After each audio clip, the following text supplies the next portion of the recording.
चलिए शुरू किया जाए अगला लेक्चर ऑब्जेक्टिव का, जिसमें पिछला वीडियो में 60 तक आप लोगों को बनवा दिए थे। अगला जो लेक्चर आज का है उसमें 61 नंबर से हम लोग आगे बढ़ेंगे।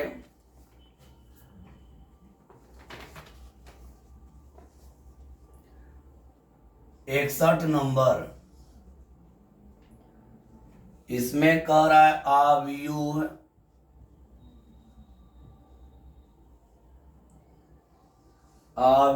0 -5 8 5 0 12 -8 -12 0 है। ए में है विकर्ण आव्यूह,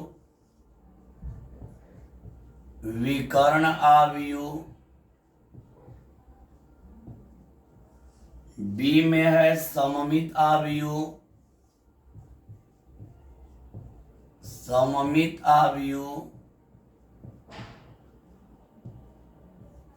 सी में है प्रतिसम्मित आव्यूह,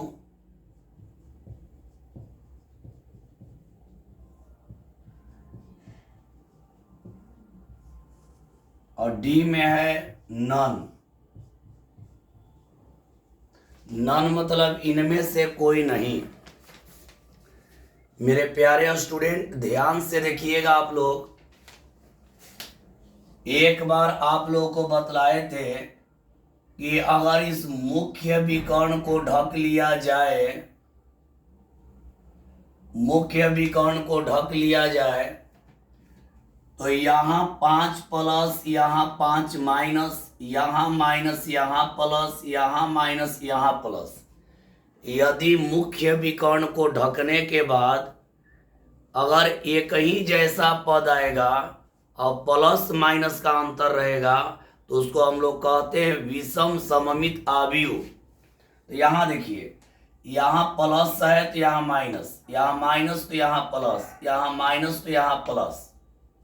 इसका मतलब ये हो जाएगा विषम सममित।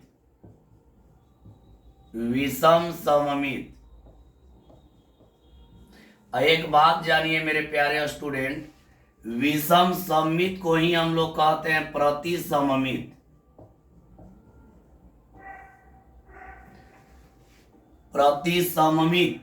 विषम सममित को ही हम लोग कहते हैं प्रतिसम्मित। विषम सममित कहिए या प्रतिसम्मित कहिए, एक ही बात है। तो इसका सही जवाब हो जाएगा सी, प्रतिसम्मित आव्यूह। मतलब यहाँ ध्यान ही देना है कि विषम सममित और प्रतिसम्मित कभी ऑप्शन में आ जाए तो दोनों का मतलब अब एक ही होता है। चलिए आगे बढ़ते हैं और अगला प्रश्न में चलते हैं। अगला प्रश्न है 62 यानी 62 नंबर। अगला प्रश्न हम लोग का है 62 नंबर। 62 में है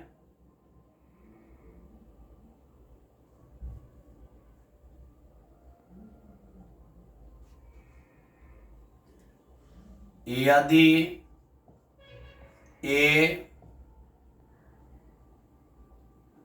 ए कौमा बी का व्युत्क्रमणीय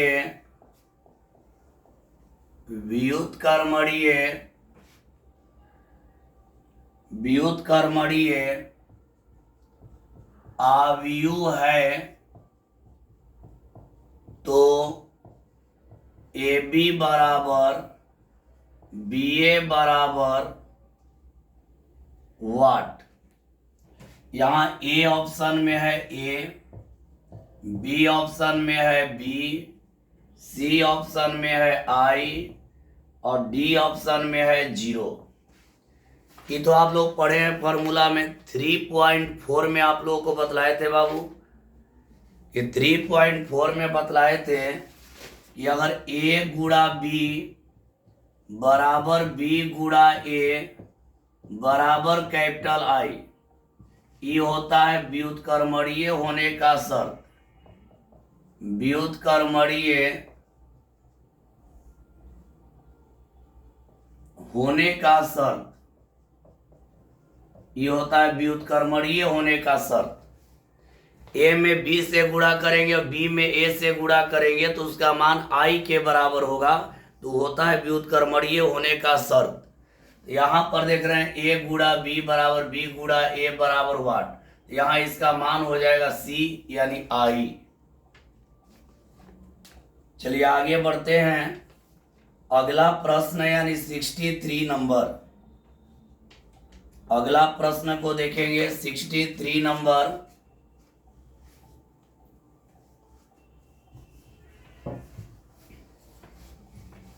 मेरे प्यारे स्टूडेंट, आप लोग बढ़िया से पढ़िए, कोई दिक्कत आप लोग को नहीं होगा।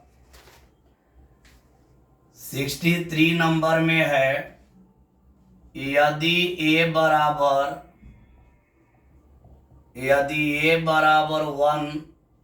-1 -1 तो ए क्यू बराबर ए ऑप्शन में है 3a, बी ऑप्शन में है 2a, सी ऑप्शन में है 4a और डी ऑप्शन में है केवल a। एक ट्रिक आप लोगों को मेरे प्यारे स्टूडेंट एक ट्रिक बतलाए थे, ध्यान दीजिएगा। एक ट्रिक था a के पावर n इक्वल 2 के पावर n-1 इंटू a। 2 के पावर n-1 इंटू a कब होता है? जब 2/2 कोटि का होता है। अगर ये 2/2 कोटि का है तो यहाँ 2 रहेगा, ध्यान दीजिएगा। अगर ये प्रश्न 2/2 कोटि का है तो यहाँ 2 रहेगा। अगर प्रश्न 3/3 कोटि का रहेगा तो वहाँ 3 हो जाएगा। तो यहाँ हम प्रश्न देखेंगे तो हमारा 2 पंक्ति 2 स्तंभ है तो यहाँ 2 रहेगा। हमको a के पावर 3 निकालना है, यहाँ a को रहने देंगे, n के जगह पर बाबू 3 रख देंगे। तो n के जगह 3 रखिए तो हो गया a के पावर 3 बराबर 2 के पावर 3 -1 और गुणा हो गया a, यानी 2 के पावर हो जाएगा 2 गुणा हो गया a, 2 दूनी हो गया 4 और गुणा हो गया a, यानी इसका सही जवाब हो गया C 4a। ए क्यू निकालना है तो n के जगह पे 3 रख दिए, समझ गए होंगे। चलिए आगे हम लोग बढ़ेंगे। अगला प्रश्न में चलते हैं 64। एक बात यहां ध्यान दीजिएगा, यहां 2/2 था, 2 पंक्ति 2 स्तंभ, तो यहां पे 2 हो गया। अगर यहाँ 3 पंक्ति 3 स्तंभ रहेगा तो यहाँ 3 हो जाएगा।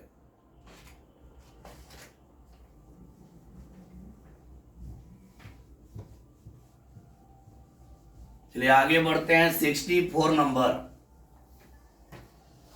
64 नंबर में क्या है देखिए, 64 आव्यूह है cos x minus sine x, cos x minus sine x, sine x cos x का मान है, का मान होगा। ए ऑप्शन में है cos square x minus sine square x, B में है 0, सी में है 1 और डी में है -1।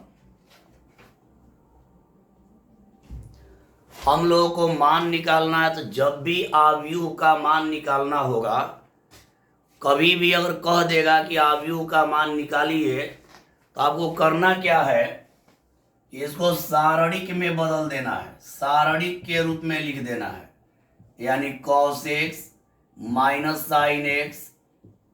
साइन एक्स और यहां cos x इधर करेंगे तो होता है प्लस, इधर करेंगे तो हो जाएगा माइनस। यहां देखिए प्लस प्लस प्लस तो हो जाएगा cos स्क्वायर एक्स,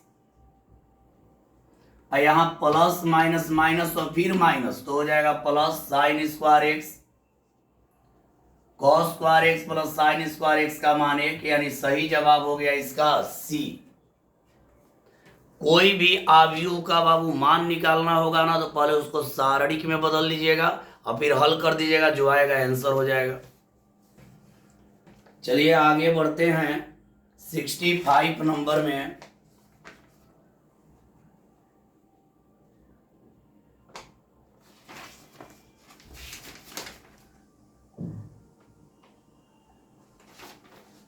आज हम लोग 70 तक कंप्लीट करेंगे।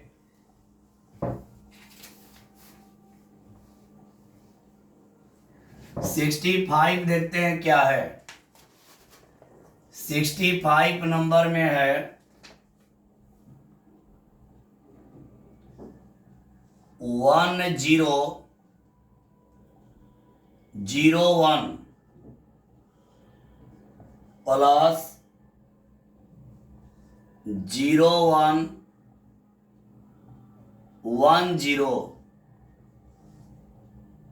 बराबर, ए ऑप्शन में है 2002, बी ऑप्शन में है 0220, सी में है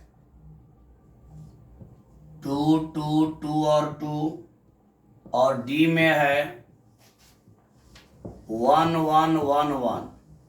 ये तो सिंपल चीज है, इसको जोड़ के हम लोग देख लेंगे कौन होगा, ये तो साधारण है। जोड़ लीजिए, 1 में 0 जोड़िएगा 1, 0 में 1 जोड़िएगा 1, 0 में 1 जोड़िएगा 1, 1 में 0 जोड़िएगा 1, यानी इसका सही जवाब कौन हो गया, डी। चलिए आगे बढ़ते हैं। 65 हो गया। अब अगला प्रश्न में चलते हैं। 66। अब 66 नंबर को देखेंगे। 66 में दिया है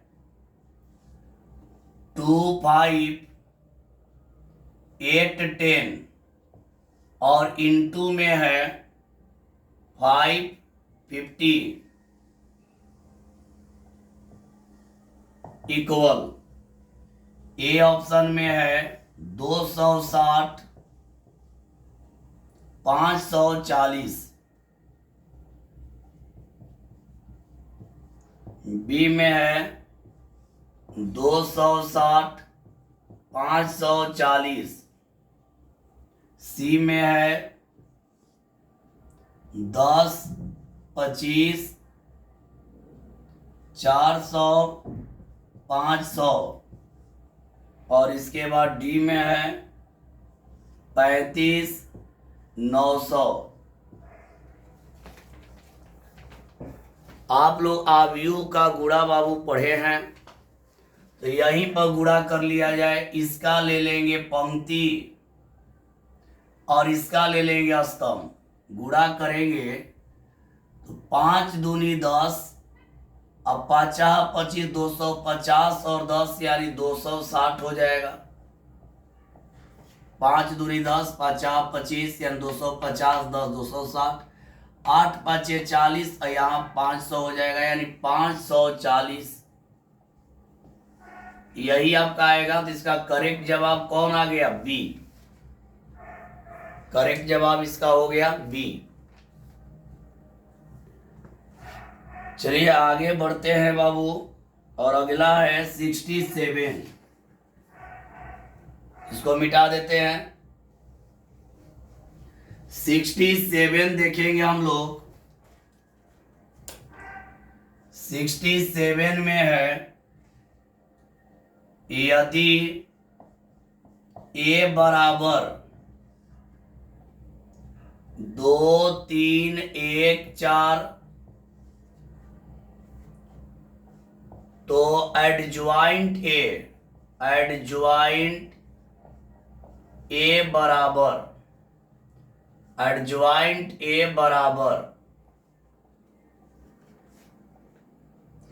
ए ऑप्शन में है 4 - 3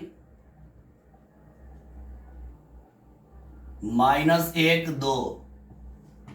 बी ऑप्शन में है -2 3 1 -4। और सी में है 2 3 -1 -4। और डी में है 4 3 1 -2। यही है। तो आप लोग पढ़े हैं कि पहले जब भी एडज्वाइंट निकालना होता है पहले ए को ले लेंगे। यहां हो जाएगा 2 3 1 4। पहले निकाल लेते हैं नया अवयव। तो नया अवयव निकालने का तरीका पढ़ाए थे आप लोगों को। देखिए 2 लेंगे ही कैंसिल यहां हो गया 4। 3 लेंगे ही कैंसिल यहां हो गया -1 क्योंकि माइनस होता है। 1 लेंगे ही कैंसिल हो गया -3। 4 लेंगे तो यहां हो गया 2। अब हमको निकालना क्या है? एडज्वाइंट ए।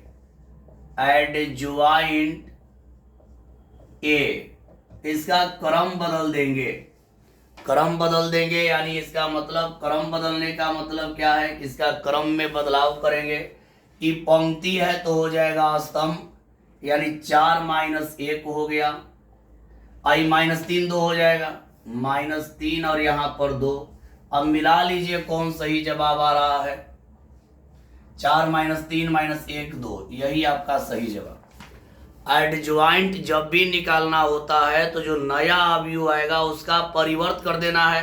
पंक्ति को स्तंभ बना देना, स्तंभ को पंक्ति बना देना है।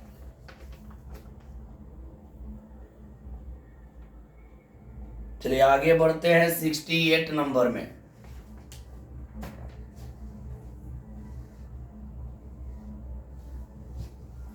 सिक्सटी 68 नंबर हम लोग देखेंगे।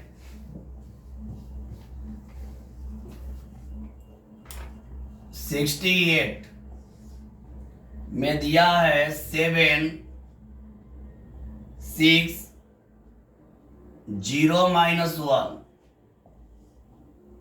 Into 1 0 0 1 equal.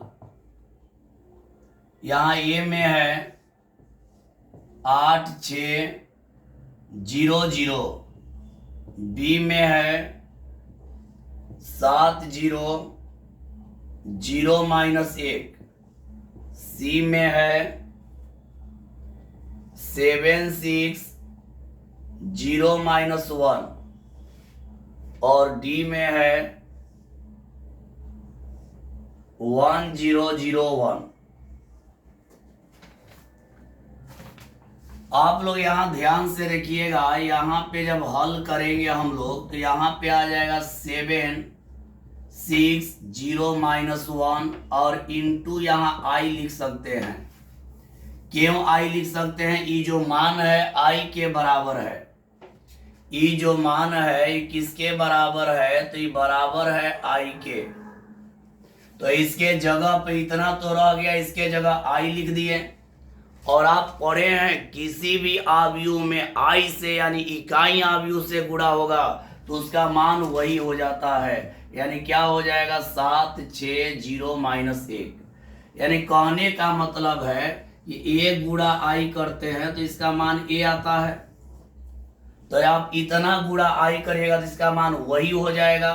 तो इसका करेक्ट जवाब हो जाएगा सी। किसी भी अवयव में इकाई अवयव से गुणा करेंगे तो उसका मान उसी अवयव के बराबर हो जाता है। चलिए अब आगे बढ़ते हैं और अगला प्रश्न है 69 नंबर।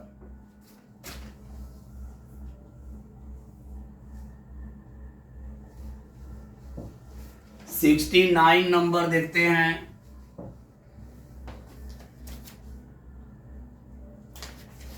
सिक्सटी नाइन नंबर 10 और इंटू 5 6 इक्वल, ए में है 5 6, बी में है 5 6,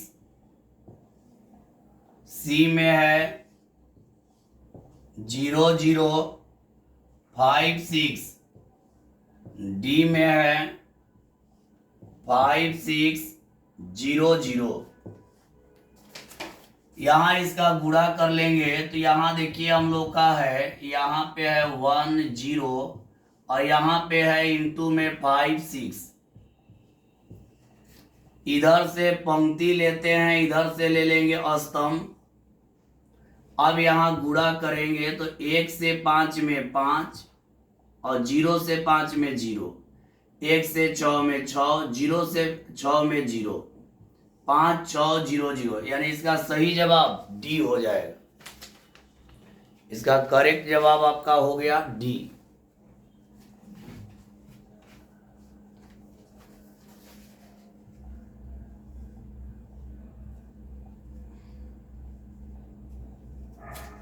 चलिए अब आगे बढ़ते हैं और 70 नंबर हम लोग देखेंगे।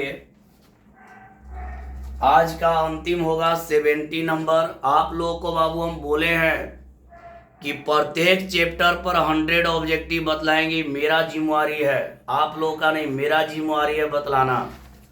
और बोल दिए हैं तो पूरा करेंगे, बोल दिए कि 100 पूरा करेंगे तो करेंगे। चलिए आगे बढ़ते हैं।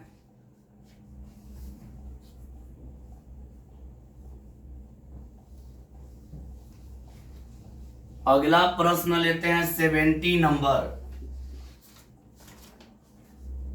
70 में है 3 5 6 7 8 इक्वल, ए ऑप्शन में है